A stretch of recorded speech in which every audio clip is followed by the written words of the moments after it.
வணக்கம். பட்டா மாறுதல் செய்ய விவசாயியிடம் ரூபாய் 8000 லஞ்சம் வாங்கிய கிராம நிர்வாக அலுவலரை லஞ்ச ஒழிப்புத்துறை போலீசார் கைது செய்தனர். இனி விரிவான செய்திகள். அரியலூர் மாவட்டம் ஜெயங்கொண்டம் அருகே குண்டவெளி கிராமத்தை சேர்ந்தவர் செல்வராஜ். இவர் பாப்பக்குடி கிராம நிர்வாக அலுவலராக பணியாற்றி வருகிறார். இந்த நிலையில் பாப்பக்குடி வடக்கு தெருவை சேர்ந்த சுகுமார் பட்டா மாறுதல் செய்வதற்காக விஓ செல்வராஜிடம் அணுகினார்.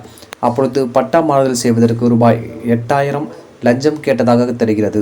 லஞ்சம் கொடுக்க விரும்பாத சுகுமார் அரியலூர் லஞ்ச ஒழிப்புத்துறை போலீசாரிடம் புகார் அளித்தார். இதையடுத்து லஞ்ச ஒழிப்புத்துறை போலீசார் அறிவுறுத்தலின்படி ரசாயனம் தடவிய ரூபாய் 8000 சுகுமார் பாப்பக்குடி கிராம நிர்வாக அலுவலகத்திற்கு எடுத்து சென்றார். அந்த பணத்தை விஓ செல்வராஜிடம் சுகுமார் வழங்கினார். அப்பொழுது அங்கு மறைந்திருந்த லஞ்ச ஒழிப்புத்துறை இன்ஸ்பெக்டர் கவிதா தலைமையிலான போலீசார் விஓ செல்வராஜை கையும் களவுமாக பிடித்து கைது செய்தனர். பின்னர் அவரிடமிருந்து ரூபாய் 8000 லஞ்ச பணத்தை பறிமுதல் செய்தனர். மேலும் அவரது அலுவலகத்தில் தீவிர சோதனை மேற்கொண்டு வருகின்றனர். டிஎன் செய்திகளுக்காக அரியலூர் மாவட்ட செய்தியாளர் எஸ்பி ரவிச்சந்திரன்.